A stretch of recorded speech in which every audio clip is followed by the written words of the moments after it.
Hey guys, welcome back to my channel. My name is Nana the Locked Nurse. Um, Reason for my name is I have locks and I'm also a nurse. So my channel is going to be a combination of those two things, which I love, two of my greatest loves, um, locks and nursing. And today's video is a nursing video. And I wanted to just talk a little bit about, my nursing journey, how I got into nursing, and the way, it was kind of unconventional way to get into nursing, and also what I'm doing now. So stay tuned.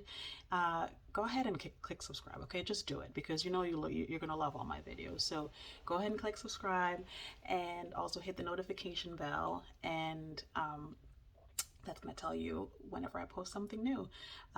So let's get right into it. So I'm going to be talking today about nursing as a second career, and because that's how I came into nursing. And as a second career, not necessarily meaning you're doing that on top of doing something else, but mostly because that's not what you went to college for. You went to college for something else, but then like a little bit later on, you decided, I want to be a nurse. How can I do that? There is a way. It is not too late. It is never too late. But especially if you already have a degree in something else, like so many nursing schools are doing this now, is that they have a program specifically designed for people that have had a bachelor's in something else and want to do nursing, want to stop doing what they're doing now and go do nursing for whatever reason. There are so many nursing schools out there. Just hit nursing as a second career or accelerated nursing program, accelerated, ACCELERATED, if you didn't know how to spell it. But these programs exist, and that's how I came into nursing. So I went to college a long time ago, and I had decided I wanted to be a doctor. It's been medical school since I could remember. Medical school. I'm gonna be a doctor. I'm gonna be a doctor. So when I went to college, I was pre med. I did all the sciences, did some math and stuff, and I was all ready to take my MCAT. After I graduated college, and I prepared and did all the things.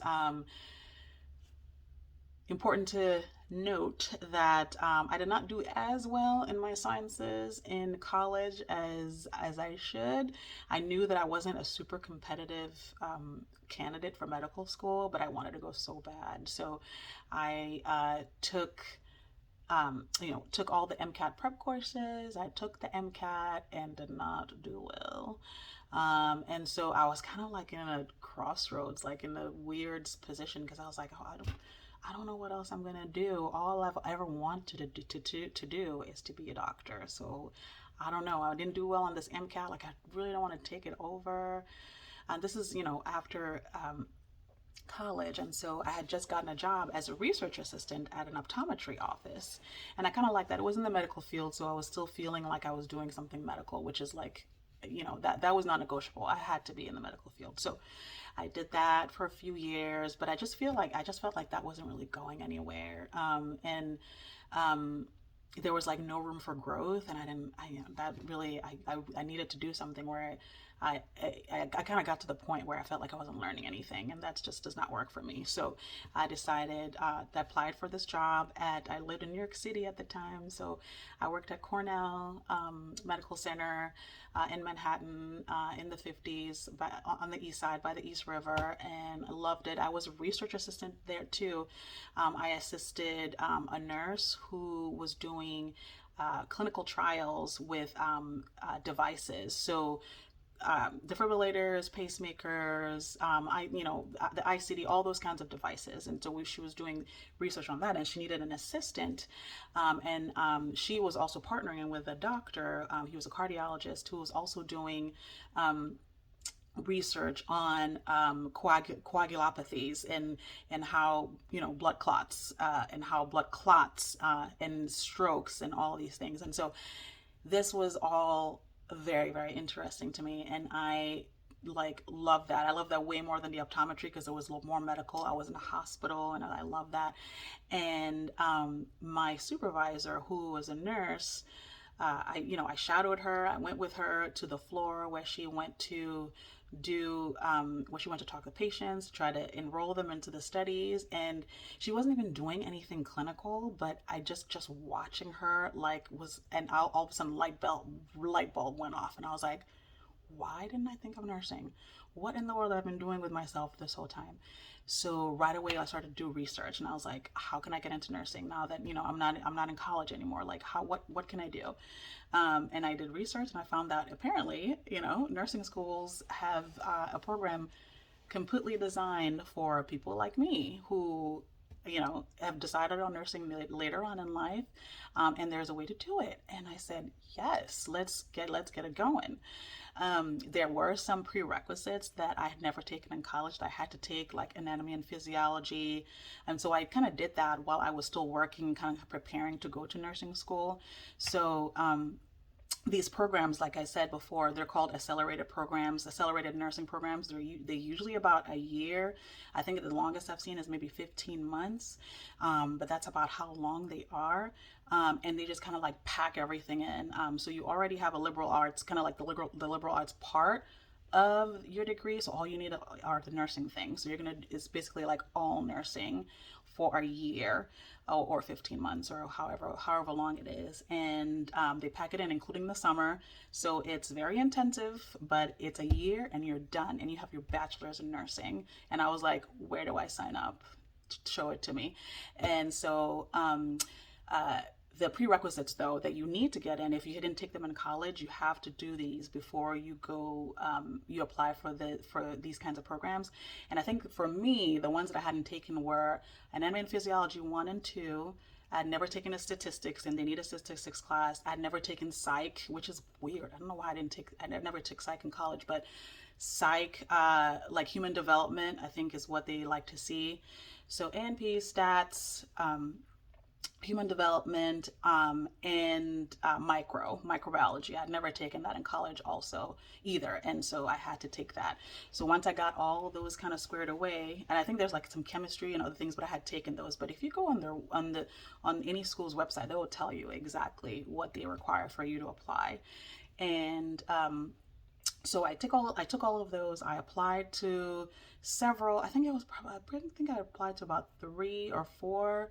I applied to the University of Rochester nursing school. I applied to Stony Brook. I applied to NYU, and then I applied to Binghamton. I think Binghamton. These are all like in New York because that's where I lived at the time, and the University of Rochester was the one that I ended up picking, even though I did get accepted to all of them. But because I went to the U of R because they offered me like a bunch of scholarships, and these programs are not cheap.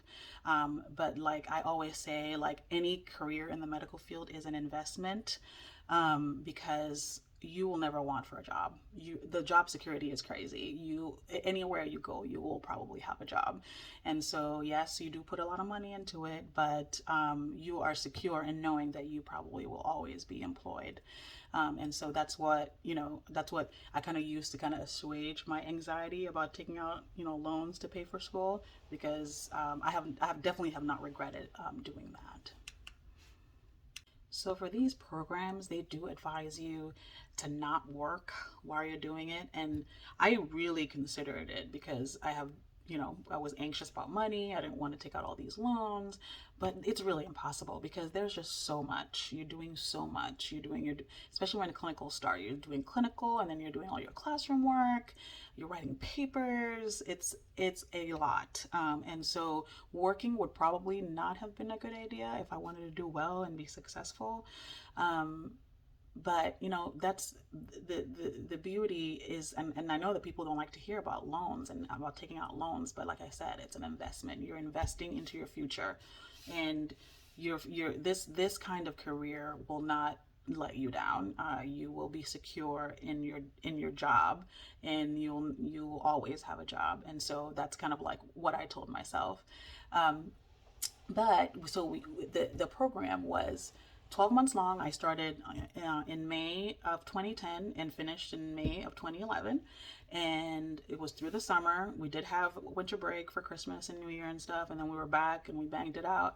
and it was intense. It was intense. At the beginning is all kind of classroom didactic work, and then uh, after Christmas, I think it was when we started doing clinical, or I think we might have done clinical even beforehand. But we were in the hospital. We were with our clinical instructor, and we did a lot of just kind of learning like the basic things, just like hanging a line, starting an IV, giving meds, like, very, very simple things in the beginning. And then after that, we started doing more like, you know, uh, giving kind of like more like advanced meds, or doing a lot of patient teaching, which I love to do. But clinical instructors were amazing. I'm going to do another video about the U of R and my experience with that program, because it really was great. And I really felt prepared after that. And I got a job literally. I had a job waiting when I took my NCLEX. Like, I was ready to go. The NCLEX, by the way, is the test that you have to take to be a licensed nurse all over the United States. So before I even took that, I had a job waiting. So that was kind of nice, and it made me feel like, yes, I made the right decision in doing this. And so it's up to you. It's not easy. It was a rough year, but I have like, I will tell anybody that wants to be a nurse, after you've done something else, it is a good path. I have never not been employed. I've had a job. I've had my job security has been like overwhelming. Like, I have people beating down my door to come and work for them, because nurses are always in demand, and so this is an investment, and investment of your time too, not just your resources, not just your finances, but it's investment of your time. But it is investment, well. It is a good investment, well planned, well executed. There are tons of schools all over the United States that do this now. I've found more and more, heard about more and more schools that do it. So wherever you live in the United States, or I don't know about outside of this country, but in the United States, you will find one. And just look around your area. If you're interested, look around your area, do some research, go into the schools, talk to somebody. We need nurses. We need people. So if you are thinking about it, definitely look into it. And if you have any questions, I will be happy to answer any questions. Leave them in the comments. Don't forget to hit subscribe, because I'm going to be doing a lot more of these videos. And I hope that this video was helpful. I wish somebody had shown me a video about this when I was doing my research, because I spent months doing research, and this could have answered like so many questions for me. But if you feel like this video is helpful, click subscribe, comment, ask me any other questions. If there's anything else you want me to talk about, ask me in the comments also, and I'll be happy to do that. Otherwise, I will see you guys later. Bye.